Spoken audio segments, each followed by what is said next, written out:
If it wasn't for video editing, I would probably suck on camera. I'm awkward on camera. I make a lot of mistakes on camera. And my background situation isn't really that great. Hi there, Pagan here. Welcome back to my channel. Today we're going to talk about the power of editing. If you are having problems being confident on camera, then video editing will actually be a big help.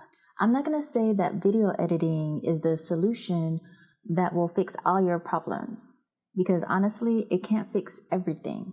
But if you're looking for a polished, more professional video, then video editing is a solution. Here are 5 things that you can fix with video editing. First, let's talk about color correction. One of the first things you should do whenever you're editing your video is to fix the color. To make it simple, we're basically just talking about white balance. You're going to make sure that the whites are white and the blacks are black. Sometimes when you're filming, depending on lighting and environment, the color doesn't really come out the way it's supposed to. For example, your footage might come out with a yellowish hue or too warm, or it might come out oversaturated. These are the most common mistakes when it comes to filming. Luckily, most editing softwares make it really easy to white balance your footage. I use Adobe Premiere, and there you can go to the Lumetri scopes, and they have a eyedropper for the white balance. You just use the eyedropper on a white area of your footage, and it'll automatically color correct your footage. So here's a tip. Before you even start filming, go ahead and hold up something white, like a white poster board or something like that. And then whenever you're editing, you can use the eyedropper tool to make it easier to color correct your footage. Now we're going to talk about color grading. People always confuse color grading and color correction. You should always color correct your footage, but color grading is optional. Color grading basically sets the mood. For example, like a horror film, the setting is usually darker so that it'll be creepier, and so it'll be basically scary. So what can that do for your business? Well, it can actually help with branding. You forgot that I'm a brand designer, huh?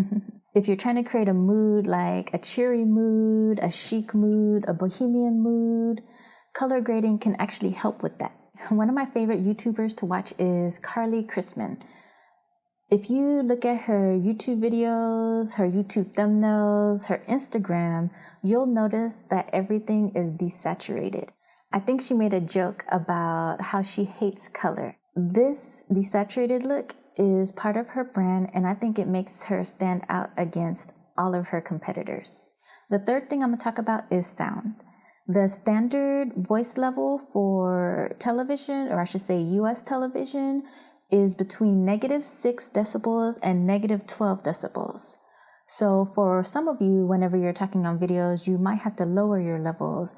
But for people like me who have a quiet voice, you might have to raise your levels. There's been talk that if you're creating videos solely for YouTube, then you should actually raise your levels to 0 decibel, because people actually listen to the levels louder online than if they're listening to like TV. I still use the standard, but I kept mine at -6 decibels. If you have a lot of ambient noise or background noise, Adobe Premiere has an adaptive noise reduction plugin that you can use to reduce the noise. I really don't like it because it doesn't really fix everything. So I actually edit my videos, or I should say my sound, in Adobe Audition. Depending on your brand, you can actually add background music and sound effects to your videos. I'm a big fan of sound effects and background music. I just don't use it in my videos, number 1, because I'm too lazy to search for music. And number 2, sometimes I feel like it's overused, like it sounds like advertising. So I don't think I need it for my videos. Bloopers are the number 1 thing that you'll probably fix in your video editing. We all make mistakes. Even actors make mistakes. That's how we get those awesome bloopers at the end of movies. I know that if I didn't edit out my mistakes, then I would sound hella awkward. I take a lot of long pauses. I, like all of you, say like, so, a lot.